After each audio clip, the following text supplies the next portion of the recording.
Yes, we are ready. Well, we continue here with SQL Saturday Costa Rica.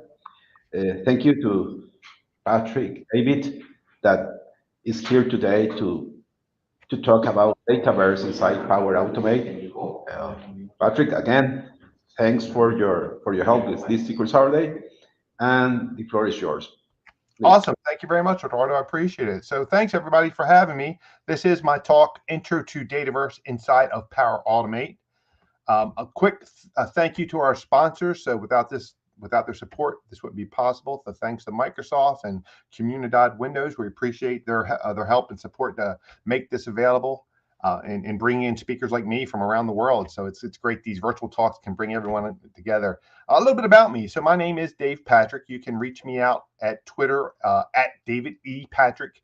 I'm on LinkedIn / David E. Patrick. I've got some information about my company, DSA. We're over here in the U.S. We're Department of Defense contractors. I run a user group called Mad SharePoint. And we're virtual now. So anyone from and around the world wants to talk about SharePoint, if you're working with SharePoint and you have trials and tribulations, sometimes we're mad at it, sometimes we're mad about it. You know, it can delight us and frustrate us. So we do all that at my user group. Mad SharePoint. You can find us at www.madsharepoint.com. I've got a bunch of certifications. So I'm an MVP. I've gotten the MVP award for a few years now. I'm really excited about that. It helps enable me to share more information with folks in the community and around the world. I've also taken a bunch of Microsoft certification exams. So I'm a Microsoft certified trainer since 2001. Certified solution developer, certified solutions expert. I've taken so many exams. I've taken over 100 Microsoft exams that they started making up letters for me. One of my favorite certifications that I obtained is called MCP Dead, which is kind of like what? I swear someone at Microsoft decided they were going to prank me. It's April Fool's, right? So here, and they came up with this acronym, MCP, Microsoft Certified Professional Developer, Enterprise Application Developer. But if you just do the acronym, it's MCP Dead. So, but the joke's on them. I wear it loud and proud. I think it's hilarious. So I like to tell people all about that particular certification. So what is this talk about all about? It's a talk about intro to Dataverse. Let me just jump into that slide. Oh, I forgot to mention my podcast. Let me see if I can get to my podcast. My podcast is I had this one. Let's see if we can start it from here. There we go. My podcast is about, with my daughter, the Patrick Perspective. And what we do in the Patrick Perspective is we talk about, she works for Amazon. She's new to the software development game. She's a cloud solutions architect for Amazon. There's Sarah, my daughter. And then myself, being in the game for about 30 years, doing a lot of work with Microsoft and a lot of other companies, IBM and stuff. We have a video blog where we talk about, you know, some of the trials and tribulations she has, some of the solutions that I've come up with. So we have a lot of fun. We giggle a lot. Check us out. It's basically a YouTube channel where you can hear us talk about different topics like social media, our work with the group called Tech Girls, where we give back to the community, where we teach young girls how to write websites and dig into computers and things like that. So we have a lot of fun. So make sure you check out our patrickperspective.com. And let me see if I can get this slideshow to behave. Let's see. We want to go to Showtime. There we go. So what is Dataverse? How do I use it? These are the big takeaways. How do I create a flow? We're going to show you how to create a flow in Power Automate to move data from Dataverse to some other data store like SharePoint. I'm a big SharePoint guy. I've been doing SharePoint since it came out in beta. So that's what we're going to talk about. What is Dataverse? How why would you want to use it? Where do you find it? And how can I move data in and out of it? And then we'll do things like, how do I report on it? So Power BI is our, everyone's favorite data visualization tool. We'll talk about how we can connect Power BI very easily to Dataverse. So it started out as the Common Data Service. And then for a hot second, Microsoft called it Microsoft DataFlex Pro. But then we had some trademark issues with that. So we quickly renamed it. I say we, like I'm part of Microsoft. I'm a Microsoft certified trainer. I don't actually work for Microsoft, but Microsoft quickly renamed it to Dataverse, and now that kind of stuck, and that's what we call it. I mentioned that because there are some name changes that have happened in the platform, and I like to highlight them because it's important. The name changes actually they didn't rename everything everywhere all at once. So you have to, especially if you're doing any development work, if you're trying to access the application programming interface or the API of Dataverse, you have to know the old names. So we'll talk about some of the old names, some of the new names, and where they didn't change. But Dataverse is part of the larger Power Platform. So that's what we see here. You've got Dataverse, AI Builder, Data Connectors. Those are all services that can be called by Power BI, Power Apps, Power Automate, and Power Virtual Agent. So it's all one big happy family, all integrated together. And when we say integrated, what does that mean? We'll talk about what that means. We'll show you how in just a few clicks you can you can connect from Power BI to Dataverse very easily. That's what I mean when I say it's all very integrated. So let's start off with what is Dataverse. So Dataverse, and I'm using Microsoft Learn. If you're not familiar with Microsoft Learn's website, it is fantastic. I can't say enough about it. It's way more than just documentation. It is their online documentation for all their products. But in addition to documentation, it also has quick start tutorials, little 5-minute walkthroughs of how to get started with something like Dataverse. They have hands-on labs. There's Azure sandboxes where you get free credit to try out a service in Azure. There's exam preparations. There's practice questions. Microsoft not too long ago released all their official curriculum from Microsoft, or from where you had to purchase it through a Microsoft certified learning partner. And now it's free, available through Microsoft Learn. So definitely check out Microsoft Learn. That's what we're staring at here for our quick definition of what is Dataverse. So what is Dataverse? It is a in the cloud database that lets you securely store and manage data used by business applications. In fact, if you're using Dynamics, Great Plains, or any of the other CRM or any of the Microsoft Dynamics products, that's already using Dataverse. So if you're using, I used to be a Great Plains developer, and we would have to, this was before Dataverse, and we would have to access data from the SQL Server backend. Now you could just connect to Dataverse and report on data in Great Plains or CRM or one of those packages. So what is a cloud database? It's a set of tables, right? So, you used to call them records and columns, or sometimes we would call the columns fields or attributes. So depending on what level in the academia you're talking about the database world, sometimes we use terms like attributes, sometimes we use terms like columns, but they sort of mean the same thing. And that's what Dataverse is. It's think Excel spreadsheets that are related in the cloud. It's a relational database. So that's important, right? It's not one of these NoSQL databases. It's a relational database. It's tables that are related to each other. And then, why Dataverse, right? So that's okay. It's this cloud database that's centrally located and easy. Because it's centrally located, this is the why. It's easy to manage. So the data is stored in the cloud. In addition to the data being stored in the cloud, the metadata is stored in the cloud. So what's the metadata? Typically, people say that's the data about the data. The things like the field names, the field types, whether it's required or not. So that's all in one. It doesn't matter if you're on Windows or Linux or Mac. It's all browser-based in the cloud, very easy to manage, very easy to secure. So you're using the Office 365 role-based security that's already built into Office 365. Apply that to Dataverse, it makes it easy to secure. I mentioned that it's already integrated, already used by Dynamics. So if you're using Dynamics, you're using Dataverse, and you can extend, you can do additional reports, you can write apps to access that Dynamics data. I mentioned the metadata, and it's just not your basic run-of-the-mill metadata, it's rich metadata, right? So you've got not just strings and integers, but you've got choices and lookup fields and binary large objects. So all the fancy data types that you find in a enterprise level database like SQL Server are available in Dataverse. Logic and validation, so you can do things like define calculated columns, you can create business rules, you can create workflows. That all enables you to have that quality data that is, maintains its referential integrity, and that helps you with your business processes. And then my favorite why Dataverse bullet point here is that you've got all sorts of great productivity tools. You can access the data right through the website or through a web browser. You can also use everyone's favorite add-in, Microsoft Excel. There's actually an add-in for Microsoft Excel that allows you to connect easily to Dataverse, and it allows you to do 4 main things, the 4 things that everybody wants to do with data: create, read, update, and delete, the CRUD operation. So if I can insert data, and I can update or edit data, and I can remove or delete data, and I can read or select data, I'm doing the main 4 data manipulation language, SQL operations.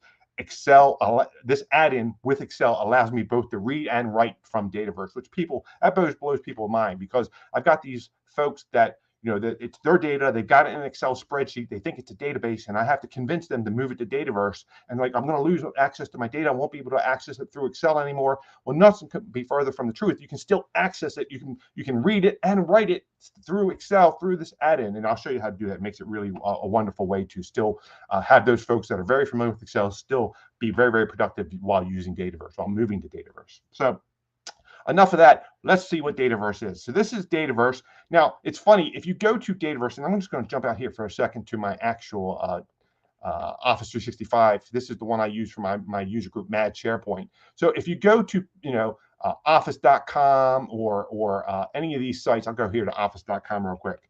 You won't see a Dataverse app, and that kind of confuses people when they first get started with Dataverse, right? So they go and they log into their Office 365, they click the little waffle here to see all the different apps, and they're looking for their Dataverse, right? And I even click all apps and I'm searching for Dataverse. There's no Dataverse app. So you might be scratching your head going, where's Dataverse? Well, it's either under, and there's a couple different ways to get to it. My two main ways are either Power Apps or Power Automate. And it's going to behave differently depending on which way you come in. We'll talk more about that in a minute. So we'll just go to Power Automate, since this is Power Automate and Dataverse. And once you're into the Power Automate portal, you can click on data on the left-hand side. That's going to take you to Dataverse. So that's how, and again, I kind of frustrated with Microsoft because it still doesn't say Dataverse, right? It just says data. So it's a little like, wait, I was looking for Dataverse, but trust me, this is it. So Power Automate, left-hand side data, there, this is actually Dataverse. And you'll see here, this is, and it's also a little confusing too, because even though I started out in Power Automate, look up here in the left-hand side, it says Power Apps. So there's a little bit of context switching that happens automatically that can be confusing for users. I'll talk more about that when we talk about some of the gotchas to watch out for. But yeah, here I am. So here's some of the entities, the tables, tables. So they used to call it entities. Now they call them tables. But look at this. So it's tables over here in the user interface. Look up the top. In the URL, it's still entities. That's what I mean, that, even though it's they rename, it used to actually say entities. In fact, if I jump back here to my slides, you'll see that it still says, the screenshot that I grabbed still says entities. If where's my slide at? There we go. I lost my slide for a second. Let's go back. There we are. Notice when the original implementation of Dataverse said entities, they've since updated the user interface. So now it says tables, even though in the URL it still says entities. So a little bit confusing, but once you start to understand they mean the same thing, you'll be okay. So here we are in Power Apps, looking at data, looking at the tables/entities that make up my Dataverse. There's a bunch of standard ones out of the box, like account and action card and AI model and things like that. You can create your own custom entities. I have when I teach over at the University of Maryland here in the US, and I make my students actually create their own custom entities. Someone created a cat entity to keep track of all the cats. Someone created a dog entity, or a pet entity. Someone created a bunch of entities to keep track of football players. So, depending on or American football players, whatever makes sense, you can create your own custom entities. And once you have your entities created, once you have your columns or your attributes created, and you populate them with data, it's very easy to click on this data tab up here and say, you know what, I want to look at that data in Power BI. So we'll start right off with the bat, just showing you something. Again, one of the key takeaways, if I've got data in Dataverse, how easy is it to see it in Power BI? It's this easy. It's like 4 clicks. You click data, you click analyze in Power BI. That downloads a Power BI data connection file. That data connection file contains the URL to your specific Dataverse environment. You can have multiple Dataverse environments. So this URL is unique to whatever Dataverse environment I was in when I connected Power BI. And then from there, I can select which entities or tables I want to see on my report. So in this one, I kept it real simple, and I just clicked the account entity. I get a little preview of the first couple of rows of data and go, yep, that's the data I was interested in. If this did not match the data I expected, maybe I have the wrong environment. I could go back and switch environments. We'll talk more about that in a second. Go ahead and click that. And for those of you who may not be familiar with Power BI, one of the big benefits of Power BI is that it does a lot of recommendation for you, in the sense of, if you pick a table or tables, it will try to sense how they're joined. it will try to determine what kind of, I clicked over a few columns over here. I clicked on website URL and revenue, and then it said, oh, well, based on the couple of columns that you chose, maybe a bar graph would be a good visualization. So it recommends visualizations, and I think it does a pretty good job of its recommendations. What that means is that for really your citizen developer, your power user, your end users, people that aren't necessarily that techy, can use the Power BI and connect to Dataverse and easily develop these very useful graphs without a lot of knowledge of the underlying data model and without a lot of knowledge of how to use different visualizations, because Power BI does that recommendation for them. So that's what we're seeing here. We're seeing a nice little bar graph. This right away, I can tell that CP&L is my best revenue customer. And then down here, it looks like the Coho Winery not doing so hot. So maybe I need to make a trip out there and drink some wine and entice them to buy more product, because we need to get the revenue up for those folks. All right. Back to Dataverse. So initially, when I showed you the tables or entities, you saw the different lists of tables, like the account table and the AI model and things like that.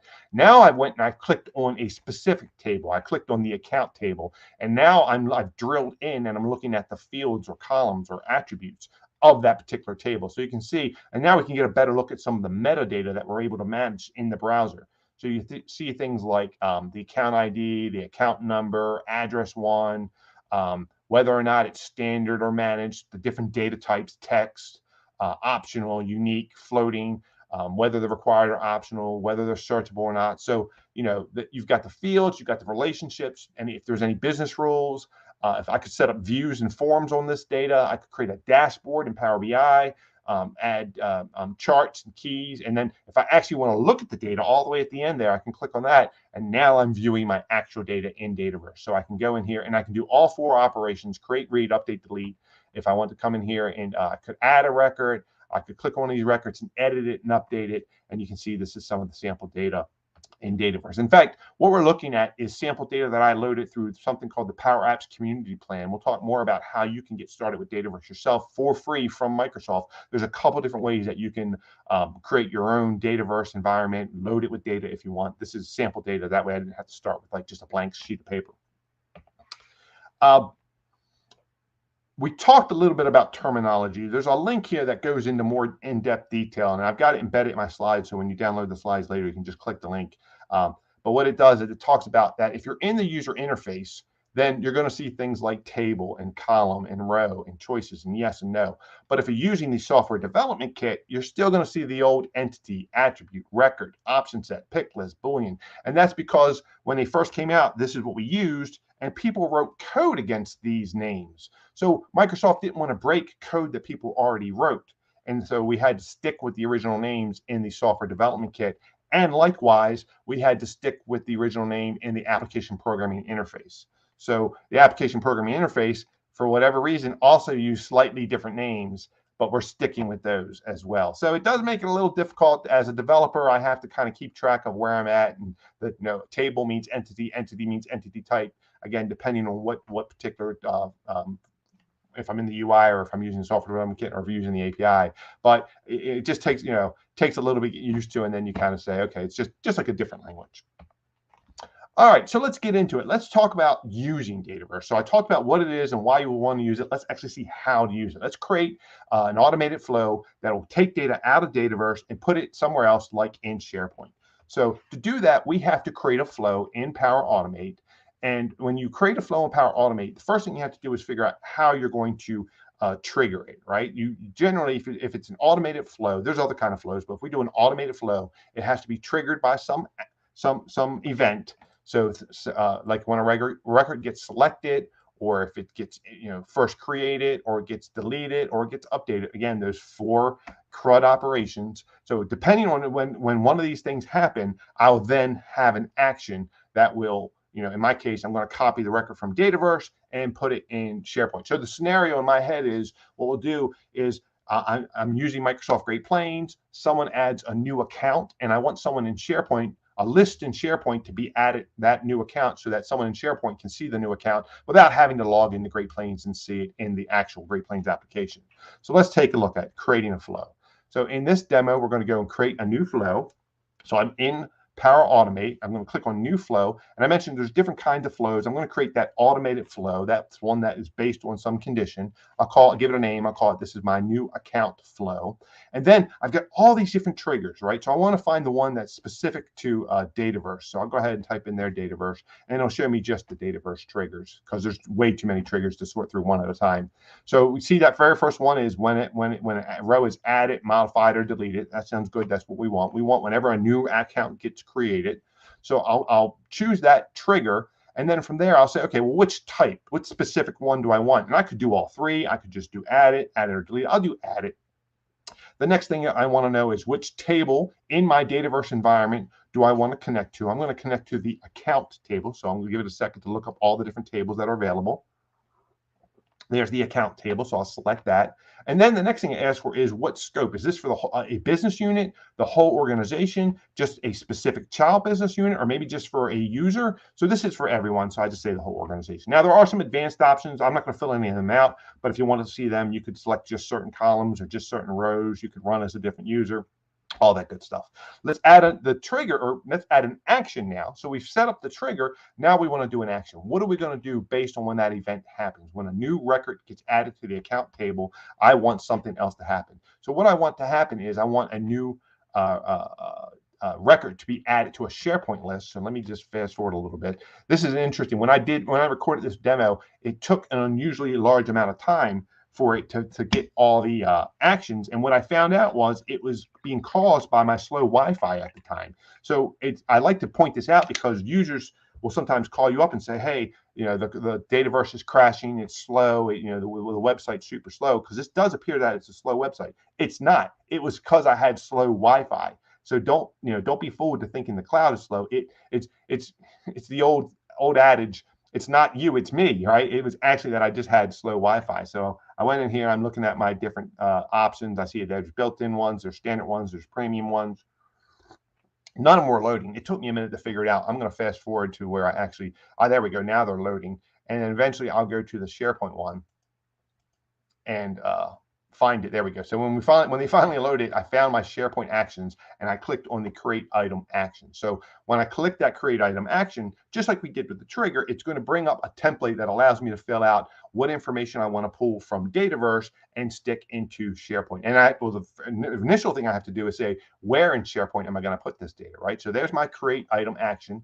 And I'm going to say, okay, well, what site in SharePoint do I want to target? And I'm going to I think I said in my HR site is where I'm going to keep track of new accounts. So I picked my HR site. Notice it lists all my Office 365 sites that I have access to. Then it shows me what tables are available. I only have one table that's available in that site. So the new accounts table that I previously created. Again, there's advanced options for, like, if I only want to see certain columns, I could pick a view that only shows certain columns, maybe for performance reasons. Notice the title has the asterisk that's required. So now I'm going over here to dynamic content, and it's showing me all the Dataverse attributes that are available from that table. So account name is the one I want. So I chose that, and notice it popped right up in title. The next attribute is I want for the SharePoint folks is the telephone number. Notice there's a lot of telephone numbers to choose from. I had to do a little trial and error to figure out it's the main phone. That's the one that gets entered on the main screen, and that's the one I want to ship over to SharePoint. So now I've mapped the Dataverse account name and main phone to SharePoint title and phone. And now when I save it, it's ready to go. When someone enters that new account in Dataverse, I should get a new record in SharePoint. So this is the flow checker. What it does is it goes through my triggers and my actions and make sure everything's right. So if I left out the title and the title is required, the flow checker would let me know that. So I deliberately remove something and use the flow checker to kind of let me know.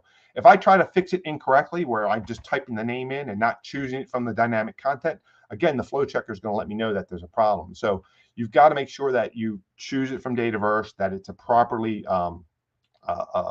formatted dynamic content. And then again, you can use that flow checker, and as long as there's no errors, it will save it. There's another thing to watch out for there. If I'm hovering over the name of the flow, if you decide to change that name, you got to be careful that you don't just hit back. You got to make sure it's saved, right? So you make sure you hit that save button and hit save. Otherwise, it'll warn you, hey, you're about to lose your data, especially if it's a rename or something like that. All right, so we're back at the flow. We're looking at our flow. There's a couple different edits, and this is one of those gotchas I like to point out. So 2 different edits. The one edit is the properties of the flow, right? So that's things like who's the owner, what's the name of it, what's its status, when was it created, what's its type, what plan does it run under, things like that. And if I wanted to like change the owner, if it was a solution flow, then I could change the owner. It's a non-solution flow. Solutions is a way of packaging flows. The other edit is for actually editing the triggers and actions, where when we first created the flow, if I want to go back in and make any changes, the other edit is where we could go and actually modify the triggers and actions of the flow. So let's go back. Fast forward just a little bit. So I clicked that other edit just to show you that that's where you can actually go and edit the actual triggers and actions. So if if I wanted to change the list or add a new column or something like that, I could go back into it and make changes once I've saved it. I'm going up here. I'm giving it a new name. I'm demoing again. I forgot to hit save. So let me make sure I hit save. And now the new name. I have to, and you have to wait for it to save. That's the other thing I was trying to point out, is that it says saving, so it's not done yet. You literally got to wait for it. And this was exasperated because I was on a slow Wi-Fi. So normally it would go pretty quick, but on a slow Wi-Fi, it was a point where you did have to be patient and wait for the saving to finish.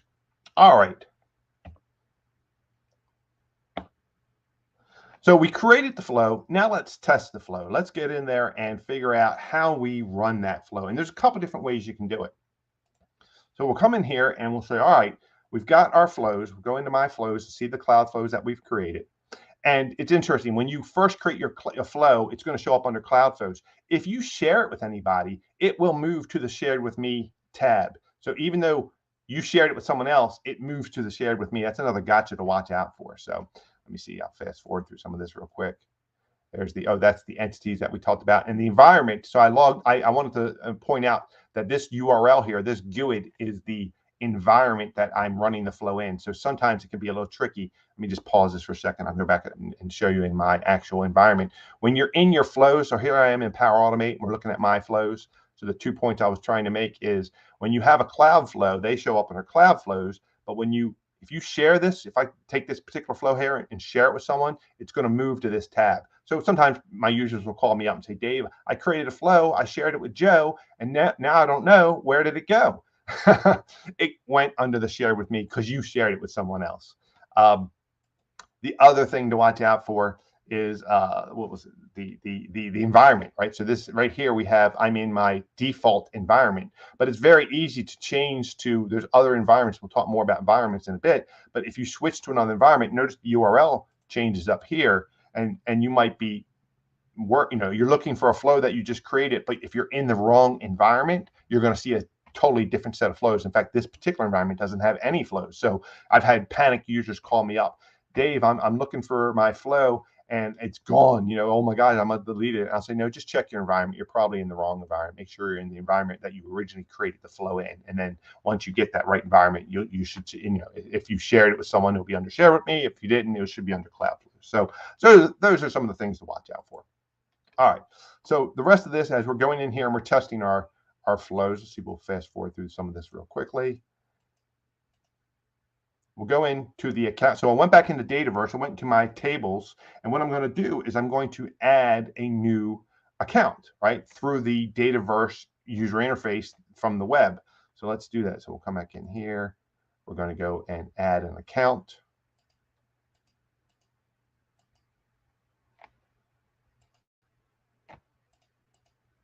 So I added a bunch of accounts. I'm editing some data. And it looks like I went in here and added some restaurants. I added Burger King. I added McDonald's. I think I added Papa John's Pizza. Just, some crazy. I guess I was hungry when I did this demo. So there I am. There's another, just my new account demo, just to show you that. So in Dataverse, you can do, again, create, read, update, delete. I'm adding new accounts. I can edit accounts. I can do whatever I want. And then I'll go back to Flow and see that caused my flow to execute and added the record to the SharePoint list. So we're going back to flow here. We're looking at our run history. I was a little too fast. It's like, wait a minute, I didn't give it enough time to execute. Again, I think the slow Wi-Fi was causing some issues. Notice here under runs, you have, you can see, I thought for a second there that maybe it was I wasn't seeing all my runs. You can see successful runs, failed runs, and all that. But I was looking at all my runs. It I was just a little too impatient. But eventually, when I refreshed it a few times, you would see that I made sure the status was on. I did all these troubleshooting checks on my flow, clicked all runs, and then eventually there's the run. You can see that the run was successful. And when you get a successful run, you can actually click on that to get the details of the run. So then you can see things like what were the inputs to the flow, what were the outputs to SharePoint, and it's all done in the same template that you use to build the flow. Sometimes the outputs are, if it's if it's not just a simple string, you actually see encoded in JSON, JavaScript object notation, where it's actually those. If you're not familiar with JSON, it's attribute value pairs, right? So in the change type, this was an add to the account table, and then in the body, that's where you see the JSON. You can see the different, name of the account, the phone number, and things like that. And this was useful. The very first time I did one of these, I was getting the wrong phone number, so I had to go into the JSON to see what was actually coming across, and that's when I realized, oh, it's not the right piece of information, but there's some of the other information. So this is actually helping you troubleshoot. If your flow doesn't run successfully, you can go in here in an error and look and see what maybe went wrong, if there's some data that you weren't expecting. All right, so what did we do? We created a new flow. We added a new record to SharePoint, and added a new record to our account table in Dataverse, and then the flow ran automatically, and we could go into SharePoint and then see that result. I didn't show you the result. Let's jump out here and show you the result real quick. So if I go over to my HR table in my Mad SharePoint site, so Mad SharePoint, if I could type,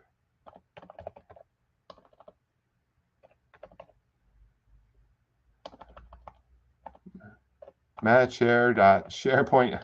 Oh, I've got fat fingers this morning. SharePoint, maybe not enough coffee.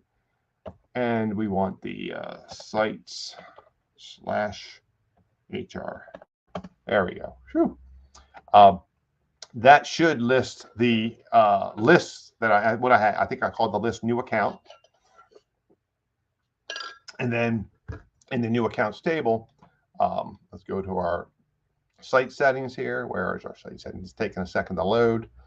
If you're not familiar with SharePoint Online, this is the modern pages now versus there's two types of pages, modern and classic. So here we'll use the little gear to go to my site contents. That'll list some of the lists in SharePoint, and lists are like tables in Dataverse. So they're not necessarily relational, but you can kind of treat them as such. So under my lists, I have my things like my events, employee onboarding, and the one I think I created was, I may have put it under a subset. I have to go back and see where I put that actual list. But for example, employee onboarding is where I would go in here and then look if this was the accounts table. I have to go double check. It looks like I put it in a different. I thought I put it in HR, but maybe I put it in a different site, because I'm not seeing that list here. So we'll go back and look at the demo and see where that was at. If we have more time, I've got a bunch of other demos I want to show. We've got things like importing data into Excel from CDS, Common Data Services is the old name for Dataverse. So we'll show how to move data in and out of Dataverse using Excel. We'll show you how to back up and restore your data in Dataverse, and maybe even export something called a solution, which is a way to take your flows and your Power Apps and your tables, combine them all together, put them in a zip file, and share them with somebody else. So let's talk a little bit more about environments first. So I mentioned that you can switch environments, and there's different types of environments. So there's things like the default environment. That's the one you get when you first fire up your Office 365 tenant. That's the default Dataverse. That's kind of where everything goes by default. Then you can create new trial environments that last for 7 days. That's if you want to play around. You're trying something new. A production environment is where you're actually using it. That's where. And you can have multiple of them where you're at, maybe I've got one for HR or one for someone else. A sandbox is kind of playing around, but maybe you decide to move it to production. Maybe you need it longer than a trial. So different types of environments for different purposes. Now, the one that they don't show here is also a developer environment. A developer environment gets created when someone signs up for the Power Apps Community Plan, which is a free environment for your developers. And I say developers, this could be anyone, power user, citizen developer, anyone that has an interest in playing around with Dataverse and seeing how it works.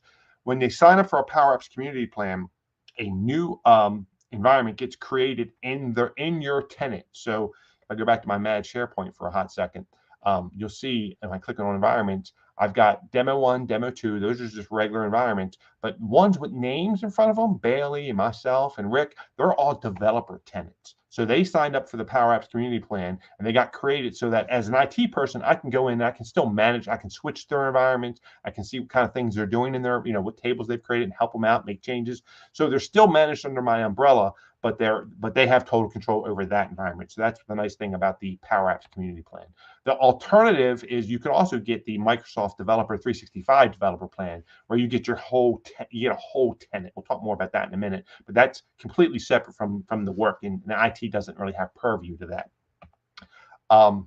If you sign up for the Power Apps community plan, you get, you can create Power Apps, you can create flows, your Dataverse, connect the data, all the good stuff that you would expect in an environment. And it kind of looks like this when you sign up. Your users go in, they sign up, they accept.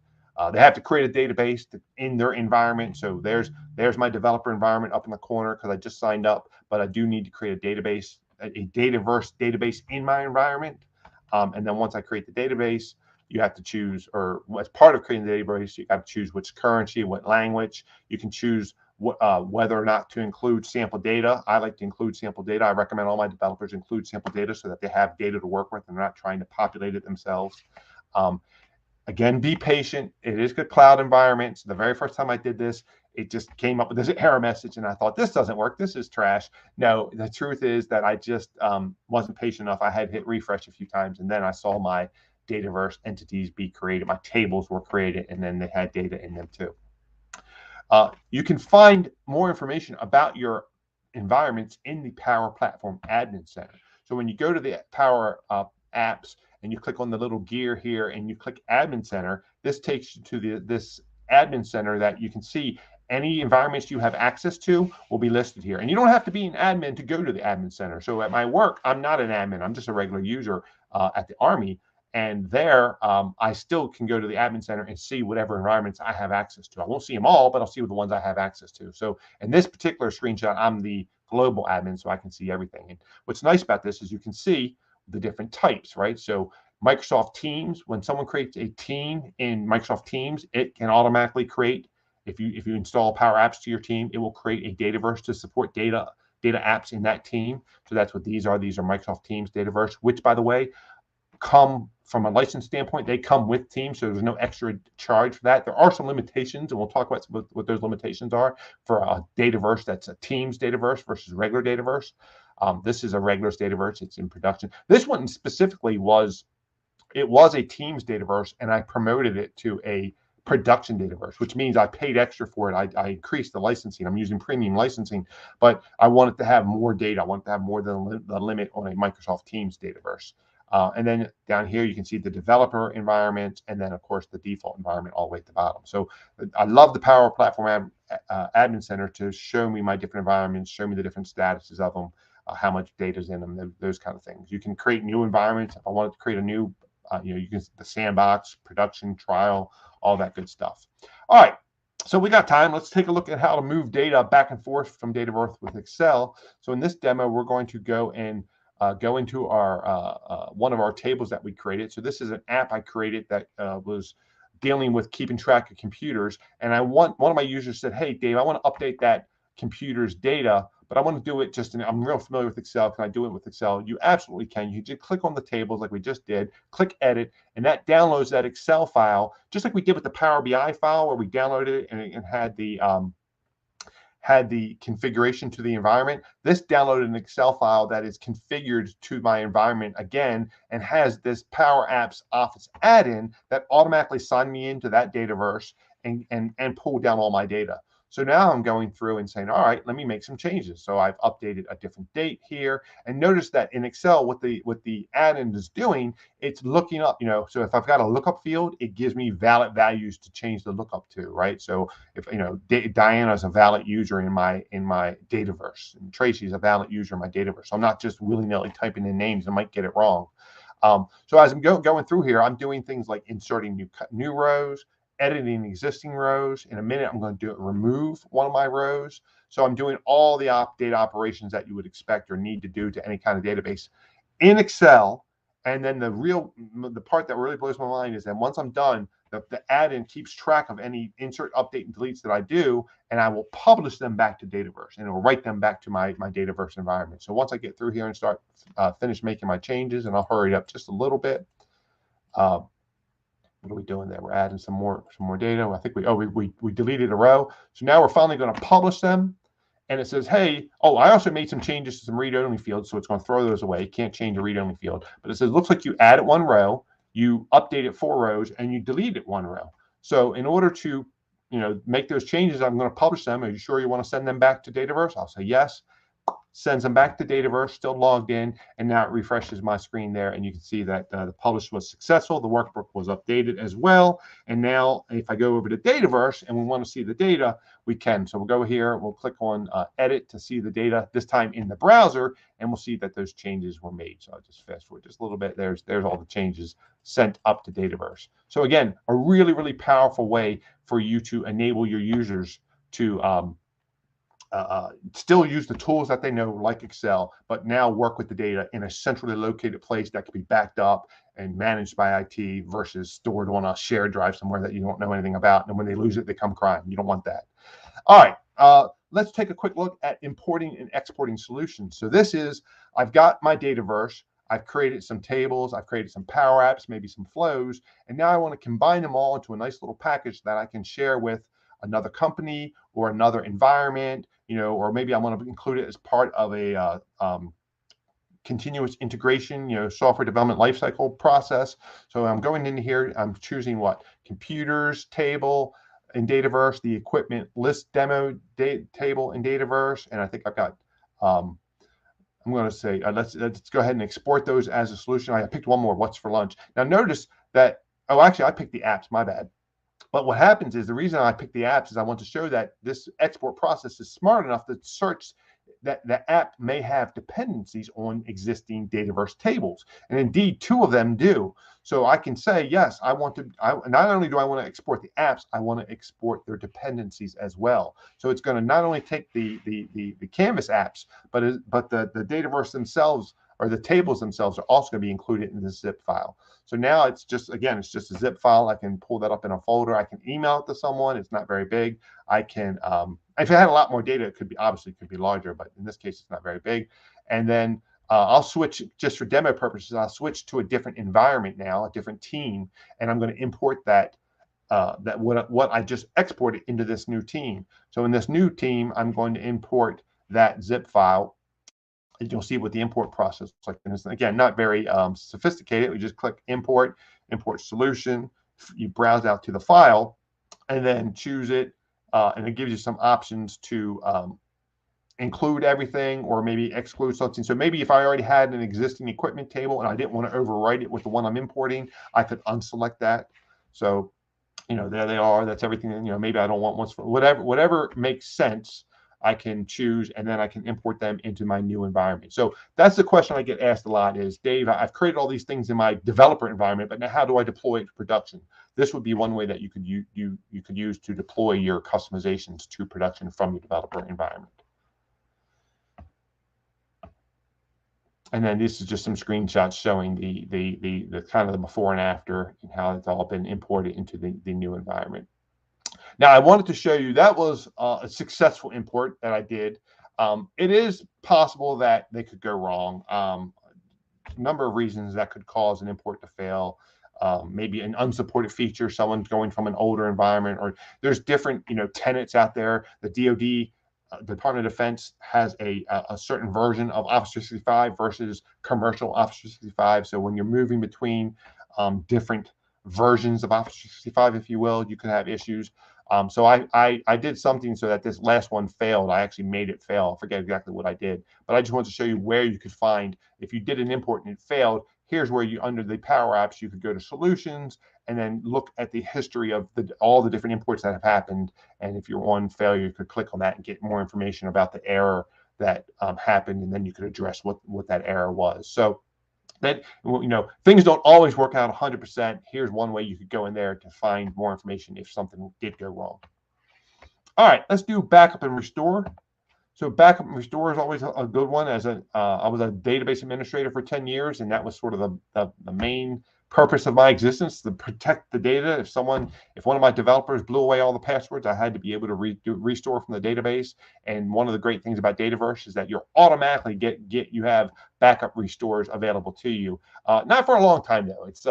It's like 28 days, 7 days, depending on the type of environment. So let's go through here, and we'll show you how to find them and how to do a manual backup restore if you wanted to. So we're going to go over here to Power Apps, go to our Dataverse.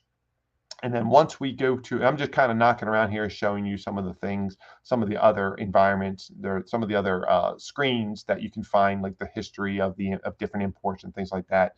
But let's actually go into where we do our backup. So I've gone into the Power Apps Admin Center, into my environment, and I'm going to find the environment that I want to back up. Let me go here.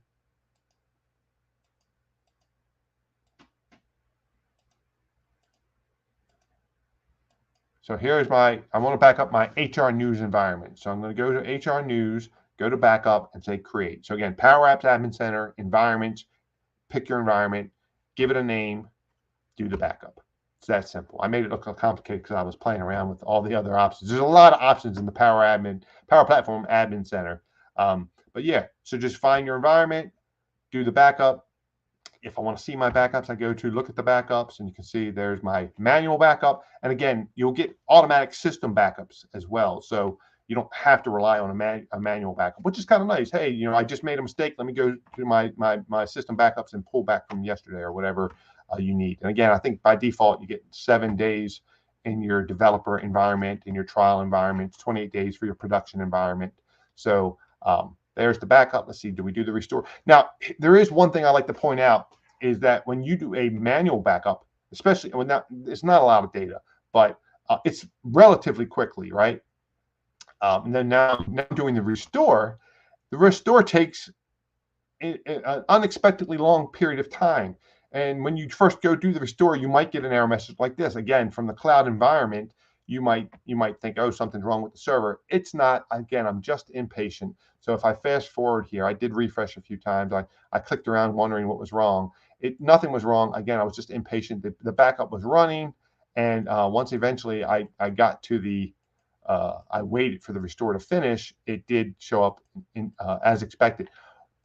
But the interesting thing is, it took a good 20 minutes to do this restore. And as I'm going through here watching the restore, you'll see there's several states of the restore process. So here, it validated the restore, it prepared the restore, it's still running. Again, it took about 20 minutes. So I sat here, once this window finally came up, and because it didn't come up right away, for whatever reason, it showed an error message for a long time, and I had to keep hitting refresh. And then now I can see that it's running, and then eventually it finished. And when it does finish, it gives you a nice little history of the restore. What time was it started? When was it prepared? When it was validated? And then finally run history. So that's all under history of a valid, completed restore. But again, not a lot of data. Took seconds to back up. Took about 20 minutes to do the restore. So be aware of that. It does take some time to run through that process. All right. So I mentioned Dataverse for Teams and Dataverse, and there's a nice link here on how they're different. So the main differences are in Dataverse for Teams, if you create a Microsoft team, you get one environment per team. So if I've got an HR team, I get one environment for that. If I've got another team, software development, they get one environment. So it's one per team. In addition, this is probably the bigger limitation, is how much data you can have in a Dataverse for Teams environment. It's roughly around 1 million rows, about 2 GB, but really it's more like 1.75 GB for your data, because there's metadata that has to be stored in there as well. So that metadata takes up a little bit, so it's not quite 2 GB. But the nice key thing is that if you decide you need more, you can upgrade to Dataverse. Now, regular Dataverse is a premium feature. You have to purchase it. It's additional licensing. It's not part of your normal Office 365 licensing. But if you've got the money for it, you get unlimited number of environments. Each environment can be 4 TB or more. I think you have to do like a service request if you want to exceed that. And you don't need to upgrade because this is sort of that's the end result is the unlimited 4 terabyte or more Dataverse that you pay for. But the Dataverse for Teams is nice for those small applications. You're trying to keep track of training, or the number of computers in a lab or something like that. I've got so many apps that use Dataverse for Teams at no extra cost because they're small and they fit nicely under this limitation. I mentioned before Microsoft Learn. Again, I can't say enough about it. Great learning paths. These are equivalent to college courses, and I actually use a lot of Microsoft hands-on labs from Learn in my college courses. I actually assign them as homework assignments. There's one on getting started building with Power BI. There's one that is exam prep for like PL 300. So I actually certified on a couple of the latest exams just using materials from Microsoft Learn, which everything on here is free.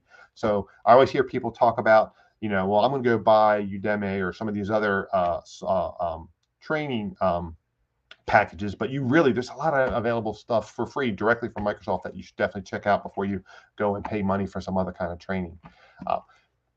If you want your own Office 365 tenant, so I mentioned the Power Apps community plan earlier, but if you want separate from your work, where you will be the global admin and you can see everything and do everything, I highly recommend they call it the M365 developer program now. This is a slightly older screenshot when it was called the Office 365, but if you bing for either one of those, this will come up, and I've got the link in my slides as well.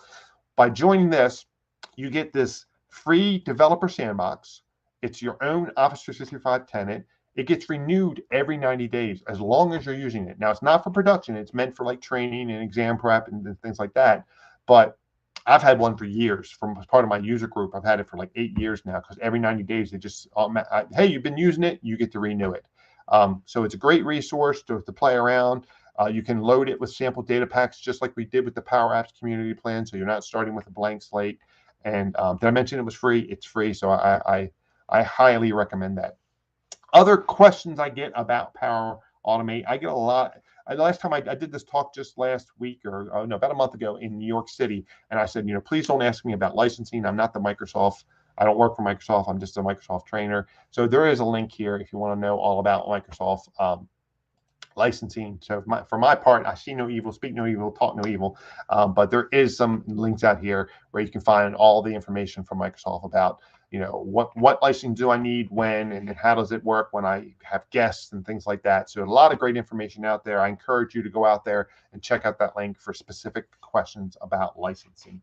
There's a lot of resources that are available out there. So if you have more information about Dataverse for Teams versus Dataverse, there's a great link that compares the two in more depth than what I went over. There's a whole Microsoft Dataverse developer guide that talks about best practices for developing apps that use data stored in Dataverse. There's a great Microsoft 365 community that talks about patterns and practices that walks through, again, best practices for working with for any kind of Microsoft 365 customization. If you're building apps and using data, one of the questions I get a lot is, where do I store my data? I'm a Microsoft 365 developer. Where do I store my data? Well, you can do, Dataverse is a great option. Teams Dataverse is another great option. SharePoint is a great option if you're already using SharePoint and storing data there. SQL Server in Azure is another option. So a place like this that you can walk through some of the scenarios of when you might use one versus the other. There's a great developer YouTube channel where you can go out and just watch people build apps and create data in Dataverse and see how they're doing it. And yeah, it's a lot of great information. So I haven't seen any questions out in the chat. If there's any questions, we got a few minutes for questions. And I actually have questions for the folks. I mentioned I teach at the local university here, so I do have a kind of a pop quiz. And the way I thought I would do it is I'd post the questions out there for you folks, and in the chat, I'll just go back after my talk and look to see who answered the question correctly first. And if you tweet me that you were the one, I can send you. What do I have here? I've got some free passes from Pluralsight that will give you a 1-month subscription to this great site. If you're not familiar with Pluralsight has a bunch of free training, or it's paid training actually, but you can get a month for free, just terrific videos all about Dataverse and SQL and Microsoft 365 Office, developer type stuff. So yeah, there's a lot of great material to be found out there on Pluralsight, and I have some free passes if you guys can answer my question. So the first question to see who's been paying attention is, what does CRUD stand for? So I'll pause for a few seconds to give folks out there who are watching a chance to answer. And again, put your answer in the chat, and I'll look for your user ID in the chat, and then we can connect over Twitter, and I'll send you the code if you happen to be the first one with the correct answer. So I'll give it another second or two while people are hopefully reading this and thinking, oh, what did he say that stood for? Or maybe even binging it and getting the answer. Remember, the first one who gets it right, that's the one I'll award the free pass to. So now I'll tell you. The answer is create, read, update, and delete. So it's the 4 SQL operations for working with data in any database. Specifically, we were talking about moving data back and forth from Dataverse to SQL, but those are the ones that you need to use to be able to manipulate and move data around in a database. Prize slide number 2 is, what's another name for a table and a column? So we mentioned that originally when Dataverse first came out and was Common Data Service, they had, they called table one thing and they called column another thing. So if you were paying attention, you might remember that there was 2 different terms for them. And I'll be a little flexible with this, but again, think about it. The first person in the chat that put the correct name for either one of these, or for both of these, I should say, we'll connect, and I'll send you a free pass. So what's another name for a table and a column? The answer is